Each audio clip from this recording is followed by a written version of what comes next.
Sir, ಈಗ ನೀವು ಈ ಒಂದು ಸಿನಿಮಾವನ್ನು ನಿರ್ದೇಶನ ಮಾಡುವಾಗ ಆರ್ಟಿಸ್ಟ್ಗಳು ಯಾವ ರೀತಿಯಾಗಿ ಸಪೋರ್ಟನ್ನು ನೀಡಿದ್ರು? ಇಲ್ಲಮ್ಮ, ಆರ್ಟಿಸ್ಟ್ ಎಲ್ಲರೂ ತುಂಬ ಚೆನ್ನಾಗಿ ಸಪೋರ್ಟ್ ಮಾಡಿದ್ದಾರೆ. ಹೀರೋ ಆಗಿರ್ಬೋದು, ಹೀರೋಗೆ ನಾವು ಹೇಳಿರೋ ಪ್ರಕಾರ 1 ಇಯರ್ ಅವ್ನಿಗೆ ರಿಹರ್ಸಲ್ ಮಾಡಿಸಿದ್ವಿ. ಹೀರೋಯಿನ್ ಆಲ್ರೆಡಿ ಒಂದು 3 ಸಿನಿಮಾ ಮಾಡಿದ್ದಾರೆ, ಅವ್ರಿಗೇನು ರಿಹರ್ಸಲ್ ಅವಶ್ಯಕತೆ ಇದೆಯಲ್ಲ. ಬಟ್ ನಾವು ಒಂದಿಷ್ಟು ಸ್ಕ್ರಿಪ್ಟ್ ವೈಸಲ್ಲಿ ಒಂದಿಷ್ಟು ರಿಹರ್ಸಲ್ಲು ಮತ್ತು ಪ್ರಾಕ್ಟೀಸ್ ಹೀರೋಯಿನ್ ಸೇರಿ ಪ್ರಾಕ್ಟೀಸ್ ಮಾಡಿದ್ವಿ. ಅದು ಬಿಟ್ಟರೆ ಇನ್ನು ಈ ಸಿನಿಮಾದಲ್ಲಿ ಪಾತ್ರವರ್ಗ ಬಂದರೆ ರವಿ ಕಾಳೆ ಅವ್ರು ಮಾಡಿದ್ದಾರೆ ಮೇಜರಾಗಿ, ಮತ್ತು ಸುದೀಪ್ ಸರ್ ಮಾಡಿದ್ದಾರೆ, ಯಶ್ ಶೆಟ್ಟಿ ಸರು, ವರ್ಧನ್ ಸರು, ಬಾಲಣ್ಣ ಮಾಡಿದ್ದಾರೆ. ತುಂಬ ಜನ ಆರ್ಟಿಸ್ಟ್ ಇದ್ದಾರೆ, ಕಾಮಿಡಿ ಆರ್ಟಿಸ್ಟ್ಗಳು. ಇವರೆಲ್ಲ ಪ್ರತಿಯೊಬ್ಬರು ನಾವು ಹೇಳಿ ಟೈಮಿಗೆ ಹೇಳಿ ಡೇಟಿಗೆ ತಕ್ಕಂಗೆ ಬಂದು ಮಾಡಿಕೊಟ್ಟು ಹೋಗಿದ್ದಾರೆ. ತುಂಬ ಚೆನ್ನಾಗಿ ಸಪೋರ್ಟಿವ್. ಇವಾಗ ಪ್ರಮೋಷನ್ ಆ್ಯಕ್ಟಿವಿಟೀಸಲ್ಲಿ ಅಷ್ಟೇ ಕೆಲವು ಸಿನಿಮಾಗಳಲ್ಲಿ ನಾವು ನೋಡ್ತೀವಿ, ಅಯ್ಯೋ ಆ ಆರ್ಟಿಸ್ಟ್ ಬಂದಿಲ್ಲ, ಈ ಆರ್ಟಿಸ್ಟ್ ಬಂದಿಲ್ಲ. ನನಗೆ ಯಾರೂ ಆ ಥರ ಯಾರೂ ಮಾಡೇ ಇಲ್ಲ. ನಮ್ಮ ಟೀಮಿಗೆ ಎಲ್ಲರೂ ಬಂದು ಸಪೋರ್ಟ್ ಮಾಡಿ ತುಂಬ ಚೆನ್ನಾಗಿ ಹೆಲ್ಪ್ ಮಾಡ್ತಾ ಇದ್ದಾರೆ.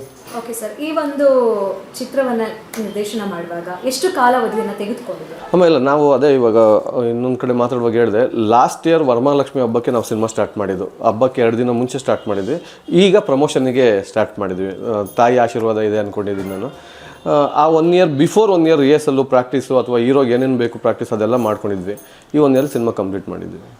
ಸ್ವಾದಿಷ್ಟತೆಯ ಸ್ವಾದ, ತಾಜಾತನದ ಆಹ್ಲಾದ, ಉತ್ತಮ ಆರೋಗ್ಯ ಮತ್ತು ಹೆಚ್ಚಿನ ರೋಗ ನಿರೋಧಕ ಶಕ್ತಿಯ ವೃದ್ಧಿಗೆ ಈಗ ನಿಮಗೆ ಸಿಗುತ್ತಿದೆ ಉತ್ತಮ ಗುಣಮಟ್ಟದ ಪೌಷ್ಟಿಕಾಂಶ.